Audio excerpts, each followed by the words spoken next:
पिछले वीडियो में आपने देखा, मैंने आपको एक जगह बताया कि जो हमारे सारे कर्म हैं कि हमारे चित्त के ऊपर रहते हैं। अब चित्त को आप आसान भाषा में, इससे आसान भाषा में आपको कोई नहीं समझा सकता। चित्त को आप ऐसा मान लीजिए कि चित्त एक भूमि है।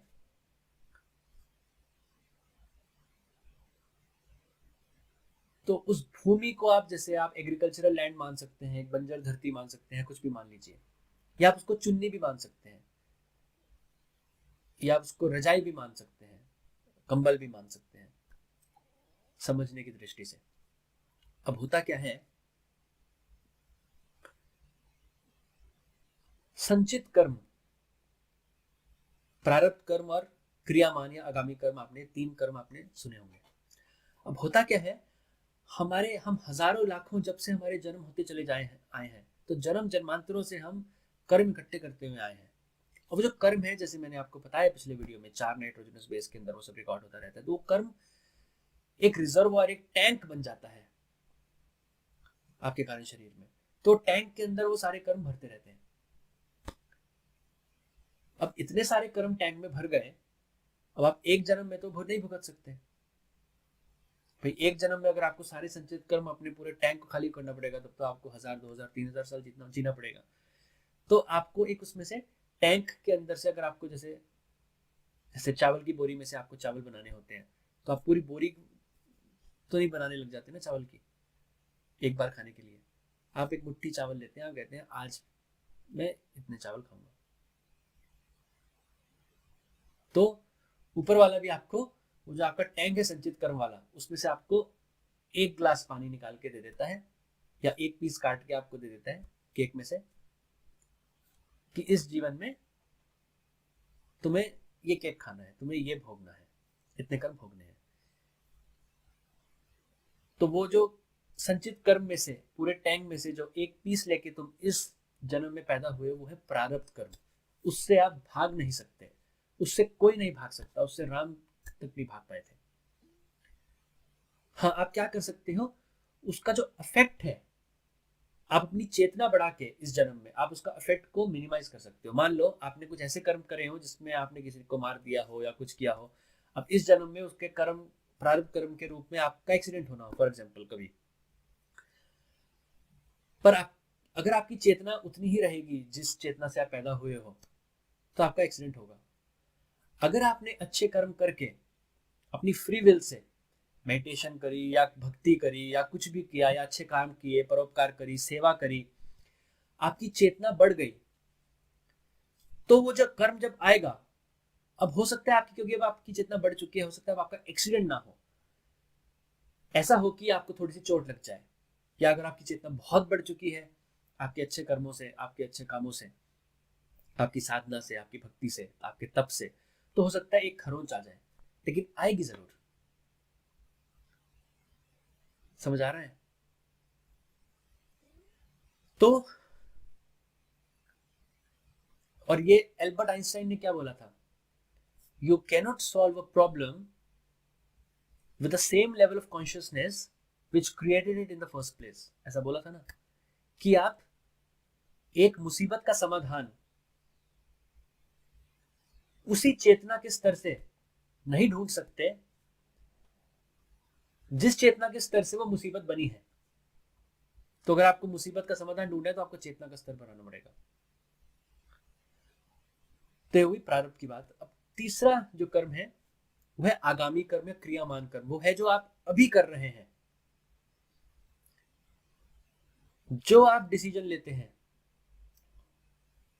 अगर वो कुछ ऐसा है कि आप उससे कर्म बंद बन जाए, तो आपका कर्म बन के आपके टैंक में स्टोर हो जाता है। वो इस जन्म में नहीं भुगतना, वो आगे किसी जन्म में जब प्रारब्ध कर्म के रूप में आपको मिलेगा, तो आपको उसको भुगतना पड़ेगा। इसीलिए जो लोग अभी गंदे कर्म करते हैं, उनको वो अभी एकदम नहीं भोगना होता। अभी वो भोगेंगे जो वो संचित कर्मों से एक पीस जो प्रारब्ध कर्म के रूप में लेके आए हैं। इसलिए आपको लगता होगा कि बहुत लोग गंदे काम कर रहे हैं पर बहुत सुखी हैं, और कोई बहुत अच्छे काम कर रहे हैं पर दुखी है। तो उसका वो कारण है।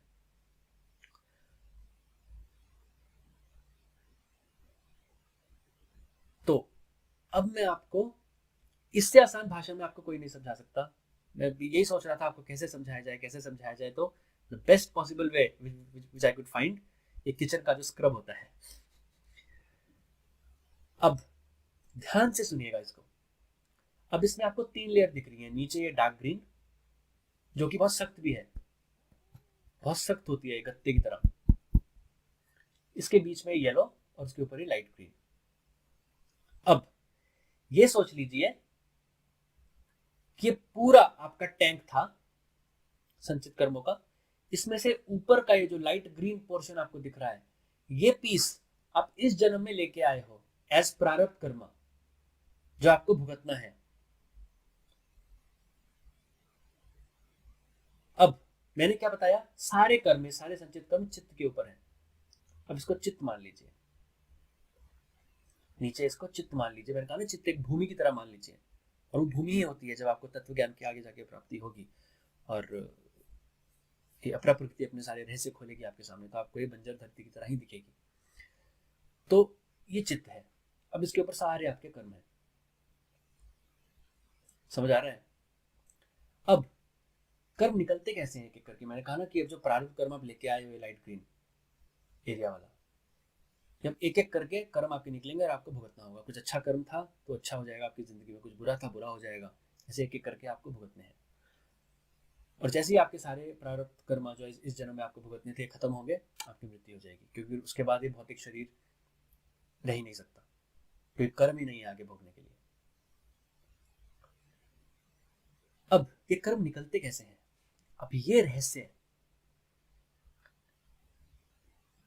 आपने किताबों में पढ़ा है, नहीं पढ़ा, वो आप मुझे बताइए। क्या आपको कुछ नया सीखने को मिला मुझसे, तो आप मुझे बताइए। अब होता क्या है, प्रारब्ध कर्म और श्वास, सांस मैप्ड है। कुछ लोग क्या कहते हैं, भाई जब प्रारब्ध कर्म खत्म हो गए, उसके कर्म खत्म हो गए, मर गया। कुछ लोग क्या कहते हैं, सांस इतने लिखे थे, सांस खत्म हो गए, मर गया। दोनों एक ही है। वो आपके अंदर एल्गोरिदम, वो प्रोग्रामिंग सॉफ्टवेयर कोड लिखा जा चुका है कि अच्छा ये कर्म है। जैसे आप 1 करोड़ सांस लेके पैदा हुए हो कि आप इस जन्म में 1 करोड़ सांस लोगे, उसके बाद आपकी मृत्यु हो जाएगी। अब वो पूरा लिखा होता है। मान लो आपके 100 कर्म है, आसान भाषा में समझा रहा हूँ। आपके प्रारब्ध कर्म जो आप लेके आए हो, ये लाइट ग्रीन एरिया 100 कर्म है। अब वो 1 करोड़ सांस में डिवाइड हो जाएगा। शुरुआत के 10,000 सांस जब आप लो तो पहला कर्म निकल जाए, फिर 50,000 सांस उसके बाद लो, दूसरा कर्म निकल जाए, ऐसे ऐसे। फाइनल लास्ट कर्म जब आप भुगतोगे, तब ऑटोमेटिकली आपके वो जो 1 करोड़ सांस जो आप लेके आए थे वो आपके कंप्लीट हो चुके होंगे, बिल्कुल सेम टाइम पे। अब होता क्या है, मतलब जो आप सांस ले रहे हो उसका और इन कर्मों का, प्रारब्ध कर्मों का एक एक करके निकलना, आपको भोगना, इन कर्मों की फसल बनना, लिंक्ड है एक दूसरे से, संबंधित है एक दूसरे से। अब होता क्या है, अब आपको जीने के लिए सांस तो लेना है, प्राण नहीं लोगे मर जाओगे। अब सांस जब लिया तो आपकी ये जो चित्त है जिसके ऊपर ये सारे कर्म हैं, उस पर स्पंदन होता है, वाइब्रेशन होती है। जैसे ईयर ड्रम पे आप यहाँ बहुत हवा घुसा दो तो ईयर ड्रम की वाइब्रेशन होगी ना, तो ऐसे वाइब्रेशन होती है। मतलब आप ऐसे ऐसे वाइब्रेशन होती है। आप सांस ले रहे हो और आपकी सांस के साथ ही वाइब्रेट हो रही है। आपने सांस लिया थोड़ी सी, यहाँ से आप धूल समझ लीजिए, ये चुन्नी के ऊपर या रजाई के ऊपर धूल समझ लीजिए। आपने ऐसे झाड़ा, थोड़ी सी वाइब्रेशन हुई, स्पंदन हुआ आपके चित्त पे, वो कर्म निकल गया। फिर स्पंदन हुआ, कर्म निकल गया, फिर स्पंदन हुआ, कर्म निकल गया। ऐसे कर्म निकलते रहते हैं। अब ये जो संचित कर्म है जो आपको इस जन्म में नहीं भुगतने, ये वाली लेयर तो हरी लेयर के नीचे है ना, डार्क ग्रीन, ये लाइट ग्रीन लेयर के नीचे है ना येलो लेयर, तो आप इस पे स्पंदन करोगे भी तो वो नहीं निकलेगा। फिर रजाई है, रजाई के ऊपर मिट्टी है और अंदर मिट्टी है। जब आप उसको झाड़ते हो तो ऊपर वाली मिट्टी बाहर आती है ना, जो अंदर उसकी मिट्टी है वो तो अंदर ही रहेगी। तो संचित कर्म वैसे ही रहेंगे, तो तब आपको भुगतने होंगे अगले जन्मों में, जब वो उसमें से एक पीस प्रारब्ध कर्म बन के निकल के आएगा। तो स्पंदन होता रहता है। अब यही राज है कि अगर आप अपने सांस को रोक लेंगे, ध्यान से सुनिएगा, बहुत ही इंटरेस्टिंग है। मतलब भगवान ने जो प्रकृति बनाई है, ये जो गेम है, जो लीला चला रहे हैं, ये गेम बहुत इंटरेस्टिंग है। अब जैसे ही आप सांस रोक लेंगे, सांस रोका तो क्या हुआ, स्पंदन रुक गया। अब स्पंदन रुक गया तो क्या हुआ, आपके प्रारब्ध कर्म बाहर आने रुक गए, मतलब जिस स्पीड से आपको अपने प्रारब्ध कर्म भोगने थे वो रुक गई, क्योंकि वो स्पंदन ही नहीं हो रहा, कर्म निकल के कैसे आएगा। आप झाड़ ही नहीं रहे चुन्नी को, अब चुन्नी में से धूल कैसे उड़ेगी। यही राज है योगियों का, जो वो 300-300 साल, 400-400 साल, 500-500 साल जीते थे, वो अपने प्राणों को रोक देते थे, उससे स्पंदन रुक जाता था, और स्पंदन से आपके प्रारब्ध कर्म रुक जाएंगे।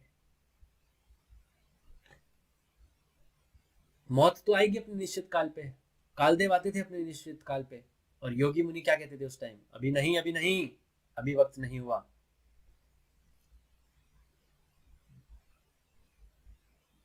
तो ये रहस्य है उस चीज का।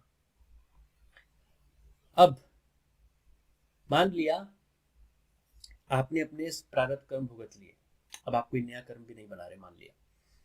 अब इसके बाद संचित कर्म में से एक टुकड़ा आपको प्रारब्ध कर्म के रूप में अगले जन्म में मिलेगा, फिर अगले जन्म में मिलेगा, फिर अगले जन्म में मिलेगा। मान लिया आपके प्रारब्ध संचित ये सब आपकी लाइट ग्रीन लेयर और ये येलो लेयर सब खत्म हो गई, पर अभी भी आपको मोक्ष नहीं मिलेगा, अभी भी आप जीवन मरण के चंगुल से छूटे नहीं है, अभी भी आप अपरा प्रकृति के चंगुल से छूटे नहीं है। क्यों? ये जो नीचे जो एक चित्त मैंने बताया, जो हार्ड, ये जो गत्ते की तरह है, जो भूमि जो मैंने बताई आपको, आपके चित्त के ऊपर जो भूमि चार सारे कर्म होते हैं, ये ऊपर के कर्म तो आपने सब हटा दिए, प्रारब्ध भी संचित भी, अपने योग से, अपनी तपस्या से, पर एक और तरीके के कर्म होते हैं जो आपने कभी सुना नहीं होगा, जिसको कहते हैं क्लेशात्मक कर्म। ये जो क्लेशात्मक कर्म है, ये आपके केवल और केवल और केवल आखिरी जन्म में ही निकलेंगे, ये केवल आपको आखिरी जन्म में ही भुगतने होते हैं। और क्योंकि ये संचित भी नहीं, क्योंकि संचित भी नहीं है, उसके नीचे इस भूमि के अंदर है, तो वो बहुत घोर और बहुत घने और बहुत डेंस कर्म होते हैं। इसलिए जब मनुष्य का मोक्ष से पहले आखिरी जन्म होना होता है, जब उसको ये अपने कलेशात्मक कर्मों को भुगतना होता है जो चित्त की भूमि में स्थित है, तो उसको बहुत मुसीबत आती है, उसको बहुत मुसीबतों का, चैलेंजेस का सामना करना पड़ता है, क्योंकि उसको एक क्लेशात्मक कर्म आखिरी जन्म में भुगतने होते हैं। प्रकृति उसके लिए, भगवान उसके लिए उस तरीके की व्यवस्था कर देते हैं। और ये क्लेशात्मक कर्म जैसे जैसे आप भोगते रहते हो अपने आखिरी जन्म में, जैसे जैसे आपको अपने तप से, तपस्या से, अपने ध्यान से आप इन क्लेशात्मक कर्मों को जो आपकी चित्त की भूमि में स्थित है उसको आप जलाते रहते हो, इस वैसे आपकी जो भूमि है ये टूटना शुरू कर देती है। इसको कहते हैं चित्त की भूमि का टूटना। तो चित्त की भूमि जब टूटना शुरू कर देती है, तो आप जब अपने आखिरी जन्म में जब आप ध्यान की स्थिति में होते हैं, तो आपको विस्फोट दिखाई देते हैं, आपको विस्फोट सुनाई देते हैं, जैसे न्यूक्लियर बॉम्ब कहीं होते हैं ना, न्यूक्लियर बॉम्ब का कहीं ब्लास्ट होता है, आपको सुनाई देते हैं अपने अंदर वास्तविक रूप में।